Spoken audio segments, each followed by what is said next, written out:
Olá, bem-vindos! Essa é a nossa terceira aula da disciplina Administração de Condomínios e Locação de Imóveis do curso de TTI, módulo 4. Até aqui, já estudamos sobre condomínios e síndicos com base na Lei 4.591 de 64. Em seguida, vimos sobre administração de imóveis, administração de condomínios e as responsabilidades das administradoras. Na segunda aula, estudamos sobre a locação, os elementos essenciais para o contrato de locação de imóveis urbanos. Vimos também as características do contrato de locação, com base na Lei 8.245 de 91. Em seguida, conhecemos os direitos e deveres do locador e os direitos e deveres do locatário. Depois, identificamos os pagamentos que são de responsabilidade do locador e os pagamentos a cargo do locatário. Por último, estudamos a sublocação. Hoje vamos falar sobre o direito de preferência para compra de imóvel locado. Vamos diferenciar cada tipo de benfeitoria que pode ser realizada no imóvel. Estudaremos também as regras da locação residencial para temporada, locação não residencial comercial e locação de imóvel urbano não residencial, civil e especial. Também falaremos sobre os tipos de penalidades civis e criminais que são mais comuns e que cometem os locadores, proprietários, administradores de imóveis, corretores e até locatários, na inobservância dos dispositivos legais. Para dar início, vamos refletir o que vem a ser o direito de preferência no contrato de locação. O direito de preferência sobre um imóvel é o direito que o locatário tem de adquirir este bem no momento em que o locador quiser desfazer do imóvel que está alocado. É então o direito de compra para quem está na posse do imóvel. A preferência do locatário na aquisição do imóvel locado se tornou tradicional em nossa legislação. Foi introduzida pela primeira vez na Lei 3.912 de 61. A preferência para a compra do locatário do imóvel locado existe para dar proteção ao locatário na transferência do imóvel, para que ele não seja omitido em seu direito.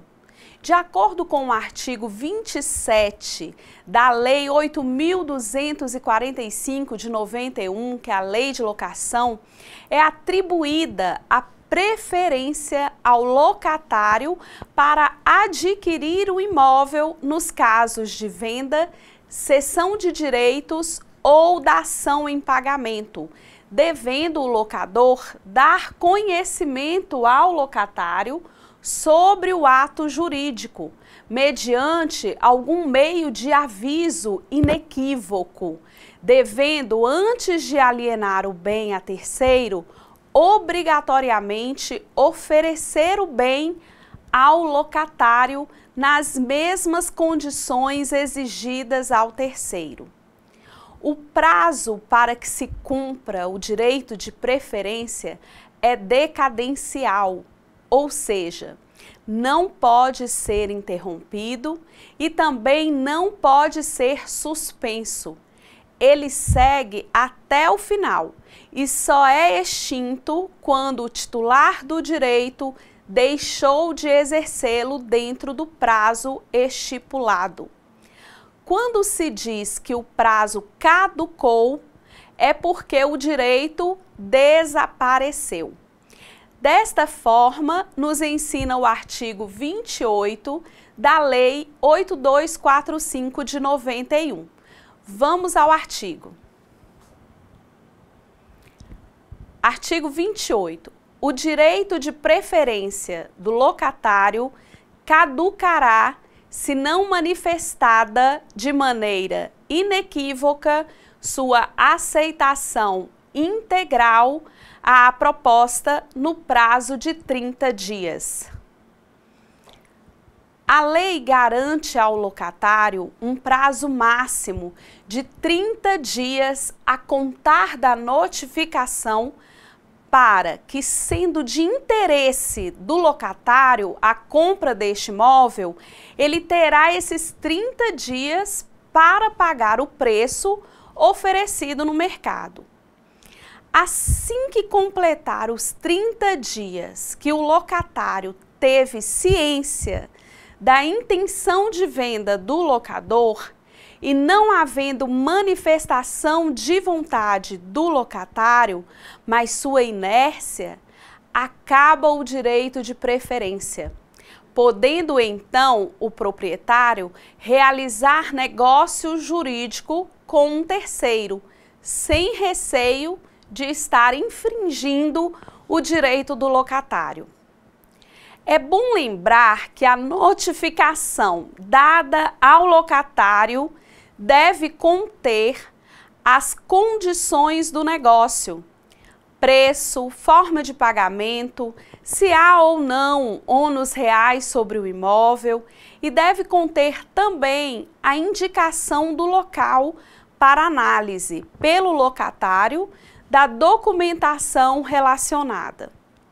O artigo 29 da Lei 8245 de 91, com a finalidade de dar mais estabilidade nas relações, responsabiliza o locatário por prejuízos causados ao locador quando ele aceita declaradamente a proposta, mas depois volta atrás, desistindo de fazer o negócio, causando prejuízo ao locador. Essa responsabilidade é inclusive por lucros cessantes, ou seja, pelo que o locador deixou de ganhar enquanto o locatário afirmava que compraria o imóvel. O artigo 33 da Lei de Locação fala sobre a preferência do locatário que tenha seu contrato de locação registrado em cartório no mínimo 30 dias antes da alienação. Vamos ver o que diz esse artigo. Artigo 33, Lei 8245 de 91.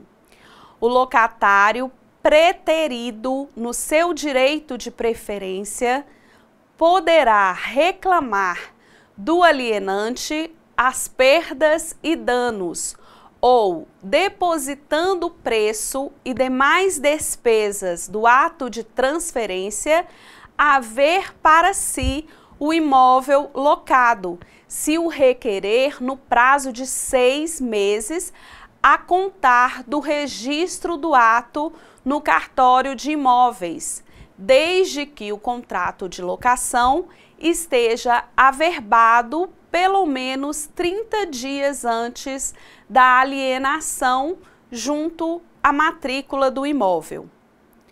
Como se lê nesse artigo, se o locatário foi desprezado no seu direito de preferência, poderá reclamar perdas e danos ou pagar o preço e demais despesas para a transferência em até 6 meses após o registro do contrato, podendo assim ter para si o imóvel através de um pedido feito ao juiz.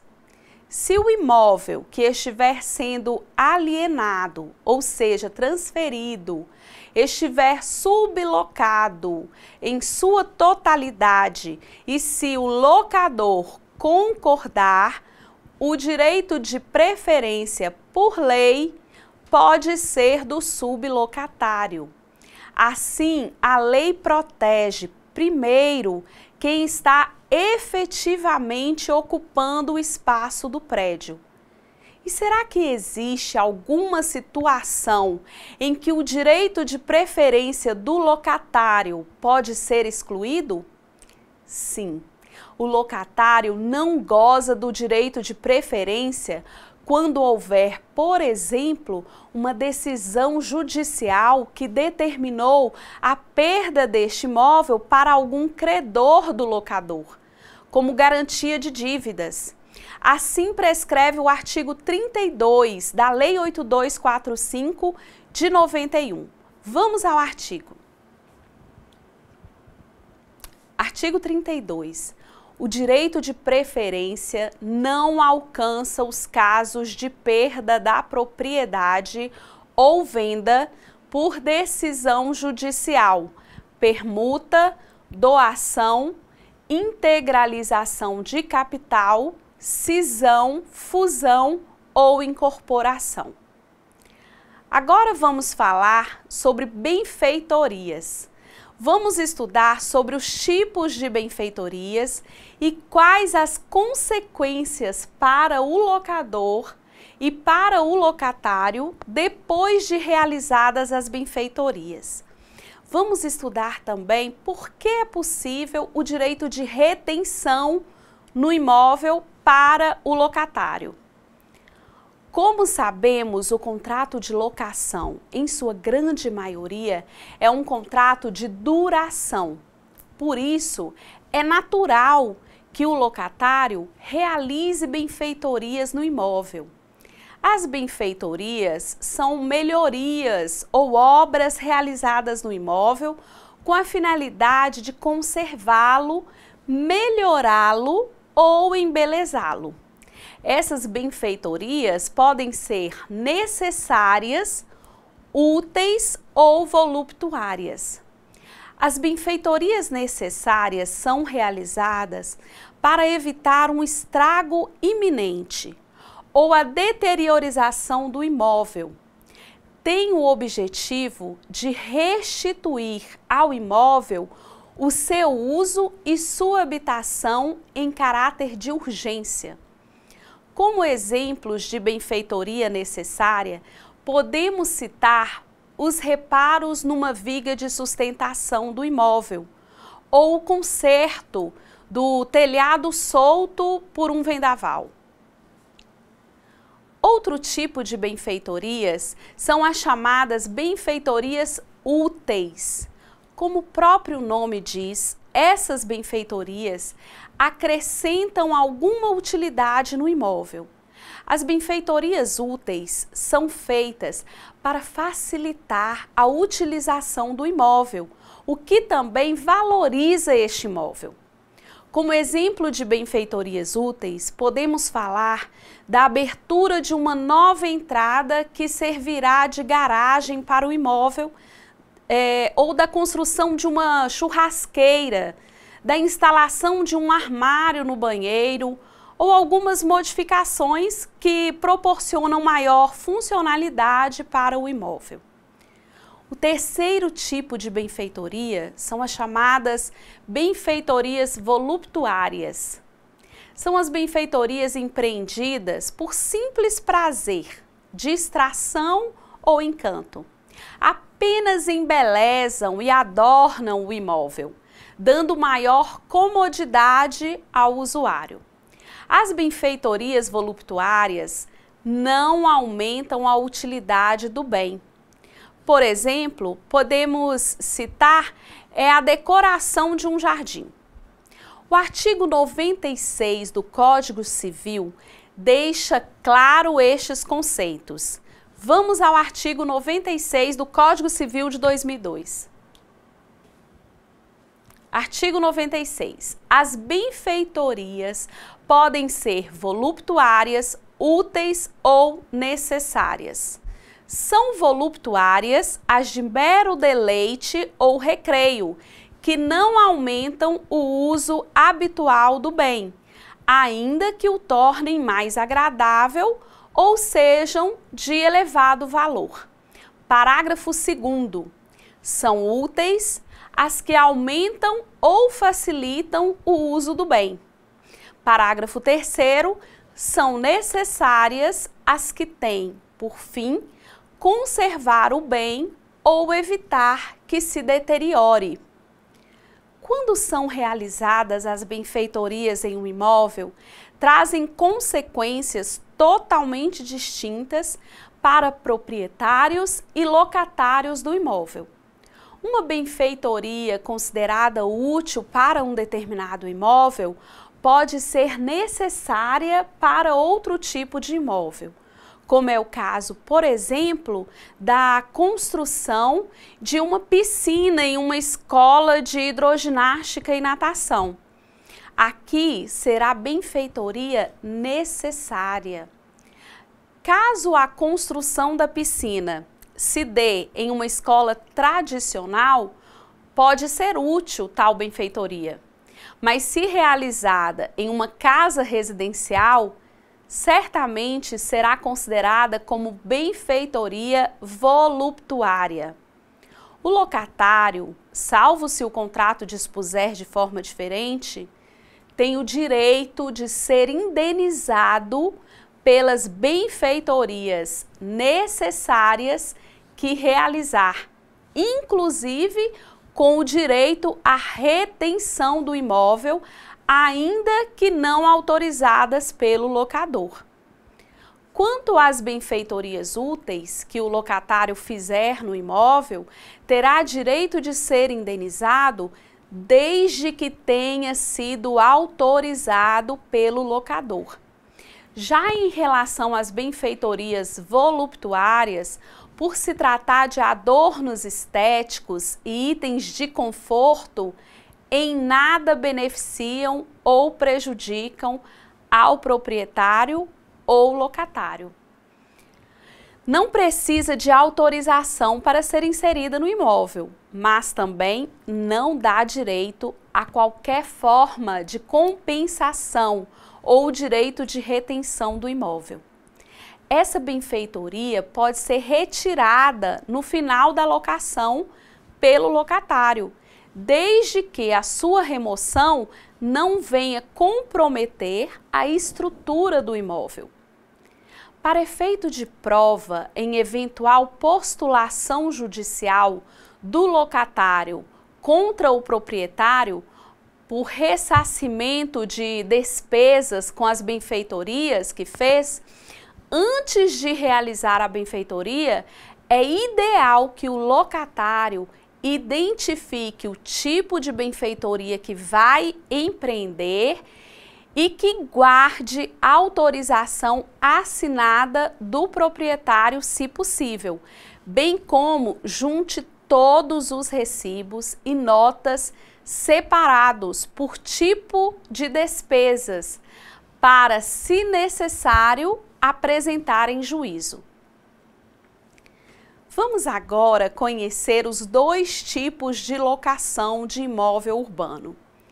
A locação residencial, que pode ser comum ou por temporada, e a locação não residencial, que se divide em locação comercial e locação não residencial civil, locação não residencial especial. Cada tipo de locação tem regras próprias que merecem ser mencionadas. A locação de imóvel urbano pode ser residencial ou não residencial. Locação residencial urbana encontram-se disciplinada nos artigos 46 e 47 da Lei 8245 de 91, Lei de Locação. A lei diz que são 4 as hipóteses de contrato de locação residencial urbano comum. Primeiro, os contratos fixados por 30 meses ou mais. Assim, fim do prazo do contrato, ocorre a prorrogação por tempo indeterminado, se as partes não se manifestarem depois de 30 dias do término. Se ocorrida a prorrogação, caberá a denúncia imotivada, também chamada de denúncia vazia, a qualquer tempo, com 30 dias para desocupação. Porém, em ação de despejo, se o locatário concordar em sair, terá 6 meses para a desocupação. A segunda hipótese de contrato de locação residencial urbano são os contratos fixados por menos de 30 meses. A locação prorroga-se automaticamente por tempo indeterminado, quando fim do prazo ajustado. Aqui, a retomada do imóvel deverá ser por denúncia motivada, também conhecida como denúncia cheia. Tem que ser apresentado um motivo para pedir esse imóvel, devendo o locador apresentar esse motivo que seja legal para pedir a desocupação do imóvel, como, por exemplo, para uso próprio ou reforma.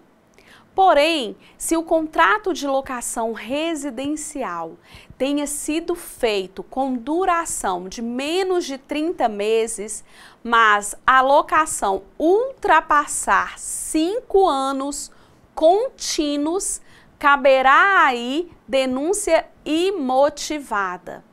Para os contratos de locação residencial urbano fixados antes da Lei 8245 de 91, que são locações antigas e vigoram por prazo indeterminado, a retomada deste imóvel poderá acontecer através de denúncia imotivada com prazo de 12 meses para a desocupação.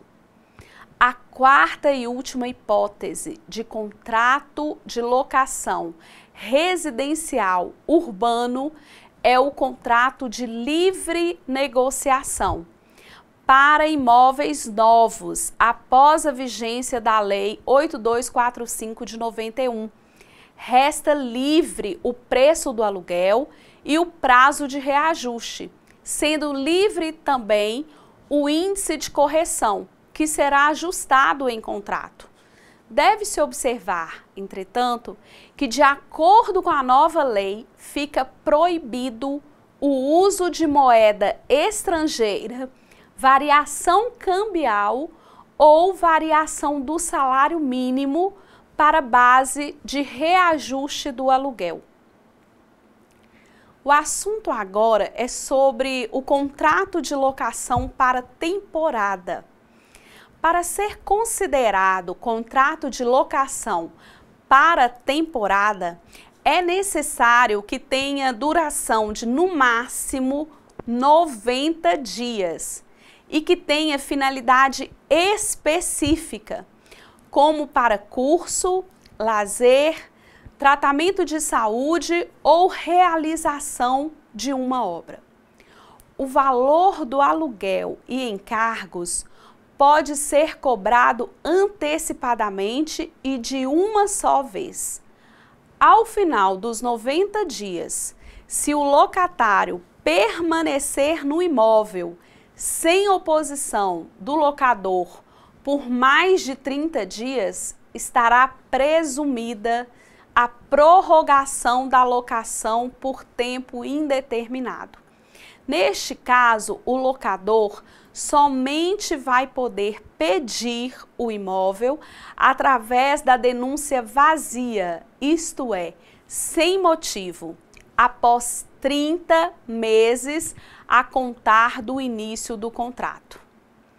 Vamos continuar ainda sobre locação, falando sobre locação comercial e não residencial. É preciso entender as peculiaridades da locação comercial, diferenciando esta da locação não residencial. Na locação comercial, o contrato pode ser feito por qualquer prazo, com prorrogação por tempo indeterminado, se quando na época do término as partes ficarem silentes por mais de 30 dias. Depois de transcorrida a prorrogação, cabe a qualquer tempo a denúncia imotivada para desocupação. O locatário que tenha o contrato comercial escrito por mais de 5 anos ininterruptos pode conseguir judicialmente a renovação do contrato, nos termos do artigo 49 da Lei de Locação, 8245 de 91. Quanto à locação não residencial civil, que é a locação para escritórios, estúdios ou consultórios sem fins lucrativos, nestes casos não existe direito à ação renovatória. É parecida com a locação comercial, com denúncia imotivada para a desocupação. Já a locação não residencial especial, que é para hospitais, creches, asilos, escolas ou igrejas, não é possível ao locatário fazer a denúncia imotivada para a desocupação do imóvel. Como vimos na segunda aula dessa disciplina, quando falamos dos direitos e deveres do locador e do locatário, em caso de desobediência às obrigações impostas a estes, será o infrator responsabilizado tanto na esfera civil quanto criminal. A Lei 8245 de 91 traz contravenções que, além de sanções penais, como prisão simples de 5 dias a 6 meses ou multa de 3 a 12 meses do valor do último aluguel em favor do locatário, são suscetíveis também de indenizações ao locatário. Nessas penas incorrerão o locador que exigir por motivo de locação ou sublocação quantia ou valor além do aluguel e encargos permitidos, ou o locador que exigir por motivo de locação ou sublocação mais de uma modalidade de garantia num mesmo contrato de locação, garantia locatícia. Então, conforme a disposição da Lei 8245 de 91, em seu artigo 43, inciso 3, é proibido ao locador a cobrança antecipada do aluguel, exceto no caso de contrato de temporada, incorrendo em contravenção penal punível com prisão simples de 5 dias a 6 meses, ou multa entre 3 a 12 meses, correspondentes ao valor do último aluguel, se assim o fizer.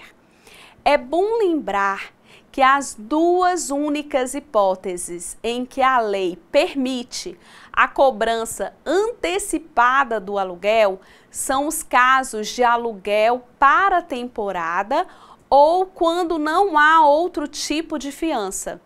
Desta forma, é proibida a cobrança antecipada do aluguel se o locador já tenha exigido caução real ou fidejussória, ou seja, o locador não poderá exigir do locatário 2 ou mais garantias locatícias, devendo exigir apenas ou caução, ou fiança, ou seguro-fiança, ou pagamento de aluguel antecipado, podendo incorrer em desobediência à norma em contravenção penal com punição de prisão simples de 5 dias a 6 meses ou multa de 3 a 12 meses do valor do último aluguel atualizado, revertida em favor do locatário. Na mesma pena incorre o locador que cobrar do locatário ou sublocatário valor além do aluguel e encargos permitidos. Poderá ser punido com detenção de 3 meses a 1 ano, substituível por prestação de serviço à comunidade, constituindo crime de ação pública o locador que se recusar a fornecer recibo discriminado do aluguel e encargos nas habitações coletivas multifamiliares, ou ainda, se o locador que pediu a desocupação do imóvel por denúncia cheia ou motivada, como por exemplo para uso próprio ou reforma, conforme o artigo 47, inciso 3, deixa de usá-lo para o fim que declarou, em até 180 dias depois da entrega pelo locatário, ou, usando, não o fizer pelo prazo mínimo de 1 ano. Também sofrerá a mesma pena o locador que executar o despejo com inobservância do disposto no parágrafo 2º do artigo 65 da Lei de Locação, onde diz que não poderá ser executado o despejo até o 30º dia seguinte ao do falecimento do cônjuge, ascendente, descendente ou irmão de qualquer das pessoas que habitem o imóvel. O locatário poderá ainda reclamar indenização civil por perdas e danos em caso de inobservância de preferência quando da alienação do imóvel locado. E o locatário que tem seu contrato de locação registrado em cartório imobiliário, caso tenha sido preterido na preferência, tem o direito de pedir indenização civil por perdas e danos do locador proprietário, conforme previsão da súmula número 442 do STF. Poderá ser responsabilizado civilmente, devendo indenizar o locador por perdas e danos, conforme previsão do artigo 570 do Código Civil de 2002, o locatário que usar o imóvel com a finalidade diversa do que foi expresso ou presumido no contrato, ou que não cuidar ou preservar o imóvel, permitindo a sua deteriorização. O locatário que se sentir prejudicado pelo acontecimento de qualquer um dos crimes descritos nos artigos 43 a 44 e seus incisos da Lei 8245 de 91, poderá ajuizar o processo pleiteando multa equivalente a um mínimo de 12 e um máximo de 24 meses do aluguel, do valor do último aluguel atualizado ou do que esteja sendo cobrado do novo locatário, se for novamente locado o imóvel.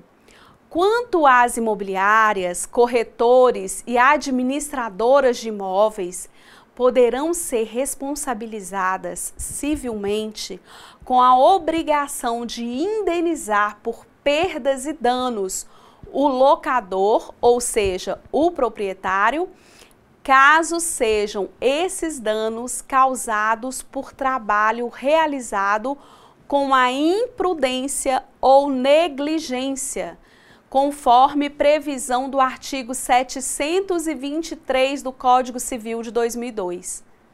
Para pleitear os direitos acima, é necessária a contratação de bons advogados que estejam afinados com a lei, aplicando a lei a cada caso em específico, garantindo assim os direitos tanto de locadores quanto de locatários.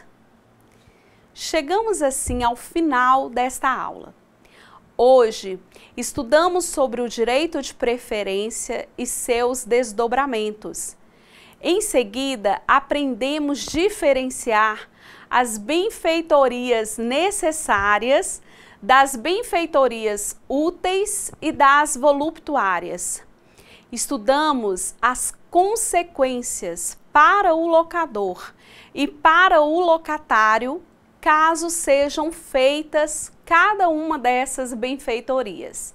Estudamos também sobre o direito de retenção do imóvel que o locatário tem, caso tenha realizado as benfeitorias úteis ou necessárias com a autorização do locador.